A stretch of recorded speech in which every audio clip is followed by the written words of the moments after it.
Students, तो शुरू करते हैं आज की कंप्यूटर क्लास। आज जो है हम अपने माइक्रोसॉफ्ट जो एक्सेल यूनिट कर रहे हैं इसको आगे बढ़ाते हैं। हमने जो सिंपल तरीके से तो देख लिया कि डाटा को हम सेल्स में कैसे एंटर करते हैं। आज हमारा टॉपिक है वर्किंग विद वर्कशीट, यानी कि वर्कशीट के साथ काम करना। यानी कि हम वर्कशीट में क्या क्या कर सकते हैं। इसमें कई सारी छोटी छोटी चीजें ऐसी आएंगी जो तुमको काम करने में, वर्कशीट के ऊपर काम करने में सहायता प्रदान करेंगी। वो तुमको एक्सपर्ट बनाएंगी। कहने का मतलब है एक्सपर्ट बनाएंगी एमएस एक्सेल का। छोटी छोटी चीजें हैं लेकिन इंपॉर्टेंट चीजें हैं जो तुमको डेली काम करते हुए एमएस एक्सेल में काम आएंगी। उनके बगैर कुछ नहीं हो सकता। ठीक है, तो सबसे पहले है हमारा सेलेक्टिंग सेल्स, कॉलम्स, रोज, रेंज। ठीक है, कैसे सेल्स को सेलेक्ट करते हैं हम, कॉलम्स को कैसे सेलेक्ट करते हैं, रोज को कैसे सेलेक्ट करते हैं और रेंज को कैसे सेलेक्ट करते हैं। रेंज से तुमको ध्यान आया होगा, रेंज की हमने डेफिनेशन लिख रखी है पहले, लेकिन मैंने बोला था कि अभी सिर्फ लिख लो, समझाऊंगा बाद में। तो आज उसका यूज होगा हमारा। सबसे पहले ए क्या है, सेलेक्ट ए सेल। कैसे सेलेक्ट करते हैं किसी सेल को? सिंपल, उस पर सिंगल क्लिक कर दो माउस से, बस। चलो सीधा प्रैक्टिकल करते हुए चलेंगे साथ साथ में। तो हमारी एक्सेल की फाइल ये है, हनी नाम से, जो हमने बनाई थी।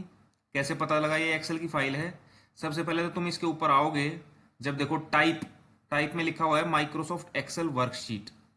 ठीक है, तो ये माइक्रोसॉफ्ट एक्सेल की एक फाइल है, ये पता लग गया। फिर भी आइकन देख के कैसे पता लगेगा? एक्स लिखा होता है, देखो। ठीक है, ओपन करने के लिए इसके ऊपर मैं जाके जल्दी जल्दी डबल क्लिक कर देता हूं। ये जो फाइल खुल गई है। ठीक है, अब जो है सबसे जो पहला था हमारा ए, वो क्या था? एक सेल को कैसे सेलेक्ट करते हैं। जैसे मेरे को A4 को सेलेक्ट करना है, सेल का एड्रेस है A4। A4 कौन सा होगा? ये होगा ना, ये वाला। इसके ऊपर सिंगल क्लिक कर दोगे, यानी कि एक क्लिक कर दोगे माउस का लेफ्ट, तो ये सेलेक्ट हो जाएगा, ये सेल सेलेक्ट हो गया। जो सेल सेलेक्ट किया होगा तुमने, उसी का एड्रेस इसमें नेम बॉक्स में दिखाएगा। देखो A4 दिखा रहा है। अब तुमने मान लो ये किया है, तो इसका एड्रेस क्या है? J9, यानी कि J कॉलम 9th रो। ठीक है, चलते हैं आगे। To select cells that are non-adjacent, you can press Ctrl and click on desired cells one by one. अब ये बोल रहा है कि एक सेल तो तुमने सेलेक्ट कर लिया, लेकिन तुमको ऐसे अगर सेलेक्ट करने हैं सेल जो दूर दूर हैं, जैसे एक ये कर लिया मैंने C3। ठीक है, तो अब कंट्रोल दबा के रखो, कंट्रोल बटन कीबोर्ड का दबा के रखो, और जो जो सेलेक्ट करने हैं सेल उन पे क्लिक करते चलो। 2, एक मेरे को ये करना है 3, ये करना है 4, ये करना है 5।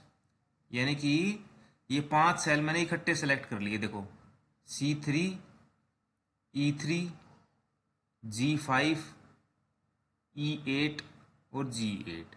ठीक है, यानी कि उसने बताया है कि अगर एक से ज्यादा सेल जो है सेलेक्ट करने हों, और जो सेल आपस में मिलते ना हो, बाउंड्री टच ना करते हो, दूर दूर हो, तो कैसे करोगे? कंट्रोल बटन दबा के। कंट्रोल बटन दबाए रखो और जो जो सेलेक्ट करने हैं उन पे क्लिक करते चलो। ठीक है, अब डी सेलेक्ट करने हो तो क्या करना है?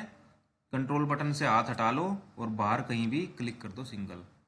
ठीक है, अब चलते हैं आगे। बी क्या है?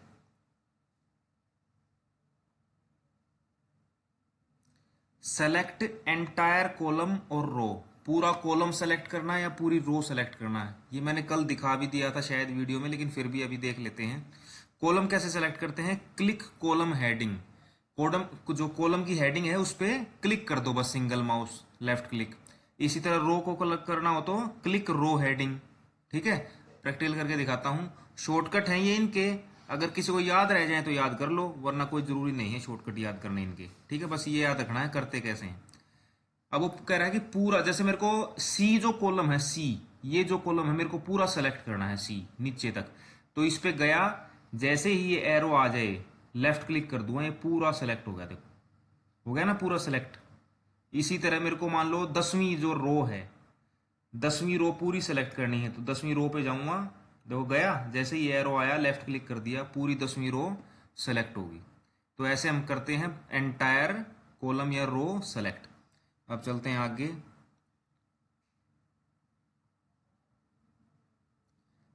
सेलेक्ट एडजासेंट सेल रेंज, ये बोल रहा है कि जो सेल आपस में एक दूसरे को टच करते हैं, यानी कि जिन सेल्स की बाउंड्री आपस में टच करती हैं उनको कैसे सेलेक्ट करते हैं। Click first cell and drag mouse in the direction of cells to include in selection. ठीक है, वो क्या बोल रहा है कि अगर मान लो मेरे को चार जो ये हैं, अगर जो सेल की बाउंड्री आपस में लग रही है, टच है, देखो इस सेल की, इस सेल की, इस सेल की, इस सेल की, ये चारों आपस में टच हैं सेल, है ना। अगर मेरे को ये चारों सेलेक्ट करने हो सेल, ये चार, 1 2 3 4, ठीक, ये कैसे करूंगा मैं? पहले सेल पे क्लिक करो और ऐसे खींच दो, ड्रैग कर दो जिस साइड भी, यानी माउस को, देखो माउस फिर से देखो, माउस का लेफ्ट क्लिक किया, लेकिन लेफ्ट क्लिक छोड़ना नहीं है, दबाए रखना है, और माउस को उसी साइड घुमा दो जितना भी तुमको सेलेक्ट करना है। ठीक है, मान लो कम करना है कम भी हो जाएगा, ज़्यादा करना है ज़्यादा भी हो जाएगा। ठीक है, जैसे मैंने इतना सेलेक्ट कर लिया तो ये सारे सेल जो है सेलेक्ट हो गए, इनमें जो भी लिखा होगा वो सारा सेलेक्ट हो जाएगा। ठीक है, तो ये तो हो गया सेलेक्ट करना जब सेल एक साथ हों। अगर सेल दूर दूर हों तो मैंने बताया था कंट्रोल दबाए रखो और सेल को सेलेक्ट करते रहो। तो ये तुमने देख लिया है। अब आगे चलते हैं। Select non adjacent cell range, ये हमने देख लिया था। First select a range and then press and hold control and select another range. ठीक है, कंट्रोल दबा के होता है। अब आगे एक चीज आती है रेंज। ठीक है, नेम ए रेंज, रेंज क्या होती है? अब चलते हैं जो हमने कल परसों डेफिनेशन में लिखा था रेंज की, उससे समझ में आएगा तुमको। ये देखो, यहां आ जाओ, cell range, group of adjacent cells in known as cell range. ठीक है, यानी कि ऐसे सेल्स का ग्रुप जो एडजासेंट हैं, एडजासेंट यानी कि जो एक दूसरे को टच हैं, उन उन सेल्स के ग्रुप को हम रेंज बोलते हैं। ठीक है, how to name a range, हम रेंज को नाम भी दे सकते हैं। कैसे? Select range and type name in name box. ठीक है, कुछ नहीं करना, रेंज को सेलेक्ट करना है और नेम बॉक्स में नाम लिख देना है। How to select a name range, click in name box and then click name to select. अब करके दिखाता हूं इसका प्रैक्टिकल, अभी करके देखेंगे। देखो, सबसे पहले उसने बोला है कि रेंज का नाम कैसे देते हैं हम। पहले रेंज सेलेक्ट करनी है, जैसे मैंने पहला ये सेलेक्ट ये किया, और जो है ये, मैं इन सेल्स को एक रेंज बनाना चाहता हूं।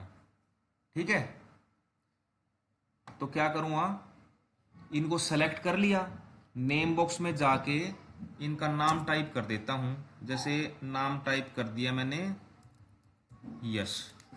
ठीक है, और एंटर कर दिया। अब जो है, जो सेल हमने सेलेक्ट किए थे ना यहाँ पे, उन सभी का इकट्ठा हमने एक नाम दे दिया यश। अब मेरे को उन्हीं पे जाना हो तो देखो इतने सारे सेल हैं, अब तुमको पता ही नहीं लगेगा कौन से सेलेक्ट किए थे। तो सीधा नेम बॉक्स में जाओ और यहाँ पे क्लिक करो, और यहाँ यश लिखा आएगा, उस पर सेलेक्ट कर लो। तुमको बता देगा कि भाई यश के जो सेल हैं ये इतने हैं। ठीक है, तो इसको बोलते हैं रेंज। क्या होती है एग्जाम में आ जाए तो, रेंज क्या है? Group of adjacent sales. ठीक है, उन सेल्स का समूह जिनकी बाउंड्री आपस में टच करती है। और हमने जो है रेंज को नाम कैसे दिया, रेंज को सेलेक्ट किया और नेम बॉक्स में जाके उसका नाम दे दिया। और फिर उस जिस रेंज का हमने नाम दिया है उसको सेलेक्ट करना हो तो क्या करना है, सीधा नेम बॉक्स में जाओ और उस रेंज का नाम सेलेक्ट कर लो। ठीक है, अब चलते हैं आगे। रेंज का कंसेप्ट पूरा हो गया तुम्हारा। अब देखते हैं आगे और ये छोटी छोटी चीजें हैं तो प्रैक्टिकल में काम आएंगी। लास्ट आ गया तुम्हारा जी। एक हमारा वर्कशीट के ऊपर होता है सेलेक्ट ऑल बटन। देखो ऐसा बटन मिलेगा, सेलेक्ट ऑल, ये क्या करेगा, पूरी वर्कशीट को सेलेक्ट कर देगा। दिखाते हैं कहाँ पे है ये बटन। ये देखो, ये बटन दिख रहा है, ये वाला, ये वाला देखो, है ना वैसा ही। जैसे ही तुम इसके ऊपर क्लिक करोगे, पूरी वर्कशीट को सेलेक्ट कर लिया इसने। ठीक है, तो कई बार आ जाता है एग्जाम में कि कैसे सेलेक्ट करते हैं, तो तुम बताओगे कि सेलेक्ट ऑल बटन को क्लिक कर देते हैं। ठीक है,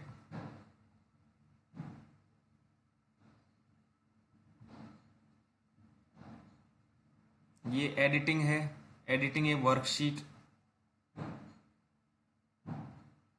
एडिटिंग और फॉर्मेटिंग कल करेंगे। ओके, आज हमने सिर्फ वर्किंग विद वर्कशीट किया है। ठीक है, उसके बाद थोड़ी सी बच जाएगी बस ये यूनिट। Okay, thank you.